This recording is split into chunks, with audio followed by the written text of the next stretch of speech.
तो लूट का मतलब होता है चोरी ऐसा करो कोई जाने ना। जैसे हमारा आपसे बात चल रहा है और अंतर यात्रा में भगवान का भजन चल रहा है, इसको कहते हैं लूट।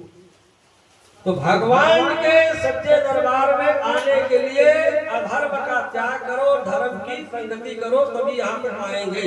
नहीं तो जो आज व्यक्ति आया है ना वो कल नहीं आ सकता है। अगर इतनी कृपा होगी कोई आएगा, नहीं तो नहीं आएगा। और बहाने बनाएगा चार, या तो टाइम डालो, ये होगा वो होगा वो होगा। क्यों? परमात्मा उसको आने ही नहीं दे रहा है, उसके अंदर इतनी बड़ी भक्ति नहीं है। चाहे कोई नाराज हो या चाहे कोई खुश हो, सत्य की बात सत्संग में बोलना चाहिए। और हमारे माताएं कहाँ हैं? एक दिन काम किया, 2 दिन किया, 3 दिन किया, अरे 29 दिन काम कर रही है। अरे एक दिन अगर प्रभु के लिए अगर समय निकाला जाए तो कोई बड़ी बात है। अगर आप 29 दिन काम करने में आपका काम नहीं हुआ तो एक दिन में आप कुछ नहीं कर पाएंगे। अगर आप 80 वर्ष 70 वर्ष 50 वर्ष में अपने कोठी महल को नहीं बना पाए, अब 10-20 वर्ष जीने में नहीं बन पाएंगे। इसलिए सत्य का पहचान करो, भगवान का भजन करो। तो प्रश्न गिरिजा कसन मग्न शंभो होवे, प्रश्न गिरिजा कसन मग्न शंभो होवे, प्रिय क्या बात को जाने प्रश्न गिरिजा कसन मग्न शंभो होवे, प्रश्न गिरिजा कसन मग्न शंभो होवे, प्रिय क्या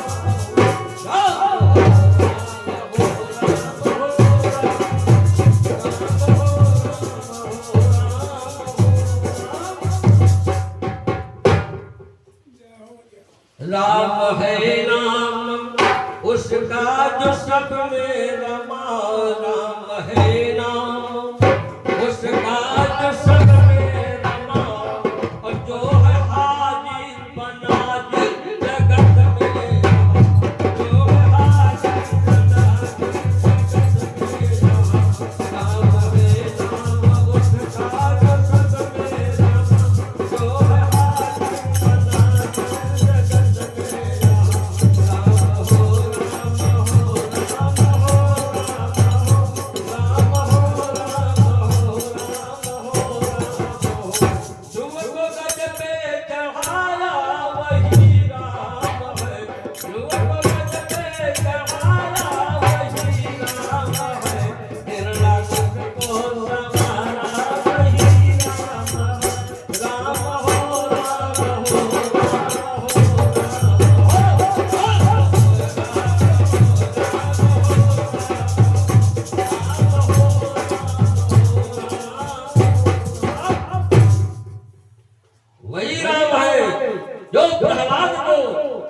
जलते हुए खम्भ में चींटी दिखी और बोले कोई निर्जीव में भगवान होता है क्या? यहाँ कह रहे कि सी राम में सब जग जाने। अरे मान लो जीव है उसमें राम है, अरे निर्जीव है क्या इसमें भी राम है? बोले हाँ इसमें भी राम है। बोले ये कैसे? बोले जलते हुए खंभे में राम है। बोले इसमें भी राम है। बोले कहाँ? बोले है। बोले देखता हूँ राम को। बोले देख लो।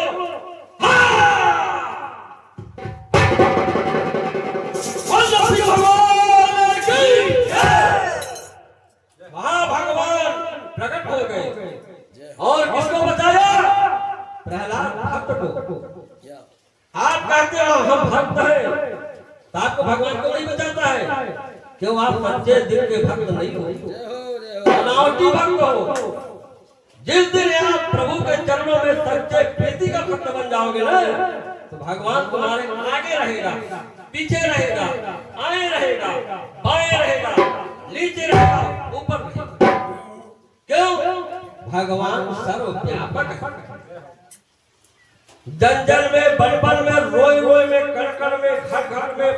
में क्षण क्षण में सर्वव्यापक, कहीं ढूंढने मत जाओ, तुम्हारे हृदय में है। कोई व्यक्ति ने कहा, अरे महाराज तुम गीता पाठ करके आ गए, या हमारो पितृ या संस्कृत समझेगा, जो बड़ो बूढ़ो पढ़ो लिखो ना हो और वह चलो जाए और वह पितृ के नाम से गीता पाठ हो गए, या इस श्लोक में वह समझ रहे हो? अरे भैया वो पितृ नहीं समझ रहा है, तो आप भगवान तो समझ रहे हो, वहाँ के जीव को उद्धार के लिए जब पाठ हो रहे है, वहाँ जीव को उद्धार के लिए पूजा हो रहे है, का भगवान को समझ रहे हो? भगवान तो समझ रहा है। आपने कहा भैया हम अपने कुल देवी को जाने ना कहाँ विराजमान है, हम अपने पितरन को जाने नहीं कहाँ विराजमान है। कोई गांव बाहर से प्रसिद्ध थे, वहां से आ गए और हम गुरु मंत्र भूल गए और वह गुरुओं को भूल गए, कहाँ चलो गए कोई पता ही नहीं। अरे भैया पुत्र कुपुत्र हो सकता है, लेकिन माता कुमाता नहीं हो सकती है। हम उस देवी की पहचान नहीं कर पा रहे हैं, उसमें इतनी सामर्थ्य और इतनी शक्ति है, तब वो देवी बनी है। वो तो हमको जानती है, हमको पूजने वाले या गांव छोड़ के वह गांव बस रहे हैं। तो जब उसका आराधन करेंगे, पूजा करेंगे, तो देवी साक्षात वही प्रकट हो जाएगी।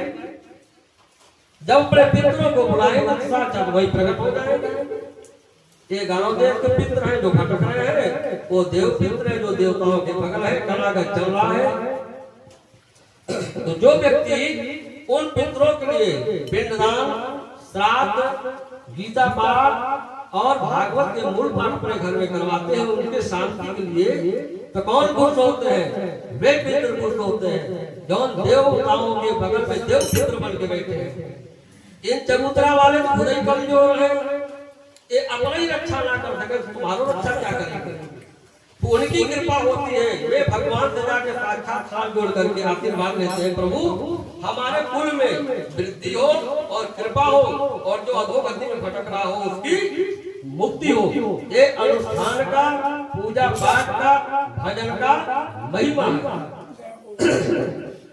एक बार नारद जी चलते चलते एक भक्त के घर गए या कोई प्राणी के घर गए, वहां उन्होंने क्या देखा कि जो बड़ो बड़ो हो वह तो खाट में सो रहो, और जो नया उम्र का छोरा वो एक बगल बैठ करके ऐसे लग रहा हो कोई काम आए कोई धाम आए। वहां को जो पिता वहां को देखे तो वह कछु थोड़ा बहुत काम कर रहा हो, और वहां की घर की जो स्त्री थी उसको देखे वो गेट पे बैठी थी। अरे बोले उन्होंने पूछा आपका क्या नाम है? उन्होंने कहा मेरा पान करी नाम। अरे बोले पान करी बहुत अच्छा नाम है, तो आप ये बताओ आपका उम्र कितना दिन हो गया, कितना वर्ष हो गया? बोले अपन तो भाई 40 वर्ष हो गए। बेटा कितने वर्ष का है? अरे बोले बेटा तो मेरा 20 वर्ष का है। आपका पति कितने वर्ष का है? बोले पति 10 वर्ष का है। पति 10 वर्ष का है। अच्छा आपका वो ससुर बाबा? अरे बोले उसका कभी जन्म ही ना है, उसका जन्म ही नहीं हुआ। अरे ना ये तो आज कोई अजीब ही घर मिल गो। नारद जी अपने मन में विचार करते करते धीरे धीरे धीरे धीरे बोले जा करते बाहर करो अब चले ससुर आप क्या बोलना कहे बड़े बूढ़े एक लठ लेकर कि आए अभी मैं बताऊं 2 मिनट में कि मेरे जन्म ही ना है आई कहां से? जब मेरे जन्म ना भयो ये कहां से आई? और पहुंचते ही ना पूछे और मत 2 लाख न्यू दियो। उसने कहा बाबा 2 लाख के बजाय 4 मान ले, लेकिन मूल घर में कोई ज्ञान खो नहीं। बिन सत्संग विवेक न होई, राम कृपा बिनु सुलभ न होई। सत्संग भी करने आए और धर्म को छोड़कर अधर्म के रास्ता में चलेंगे तो भी इसकी महिमा समझ में नहीं आएगी।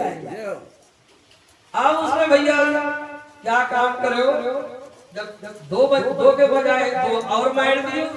उसने कहा अब क्या इच्छा है तुम्हारी? बोले इच्छा है कि तू अपने घर को जा, अब उसको मैं अपने घर में को रखूं। उसने कहा ठीक है कोई बात नहीं, अपने घर चली जाओ, घर तो मेरा यही है, अब आप बाहर निकाल रहे हैं चली जाओ। बोले ऐसे नहीं, मेरे साथ चलेगी और मैं लाठी लेके चलूंगा।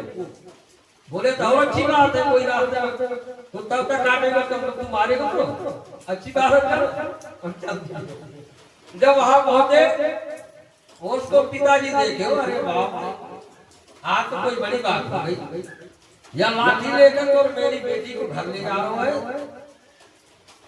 आओ बैठ। अरे क्या बैठे, क्या बैठा, मैं चले हो या रखते क्या बैठा तू, बैठा बैठो। अरे बोले नहीं बैठो, कोई आगे गलती हो बताओ, जबकि गलती तुम्हारी नहीं करेगी, मेरे बेटी को कोई गलती ना। अरे बोले तो भाई दोनों हाथ से ताली बजे, एक हाथ से ना बजे, कभी अब गलती होगी कभी तुम्हारी गलती होगी, ठीक है बैठ गए। बोले जाई से पूछो क्या गलती करके आई है।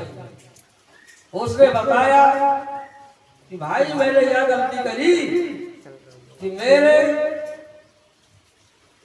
जो पति जी है उनका उम्र 10 वर्ष का है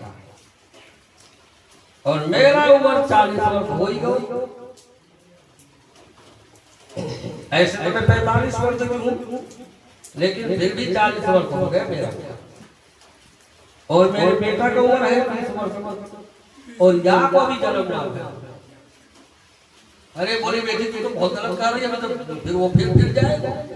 अरे बोले ना यार बुलाए समझाओ, बैठा ही नहीं। बोले ऐसी बात है कि सठ सुधरहि सत्संगत पाई पारस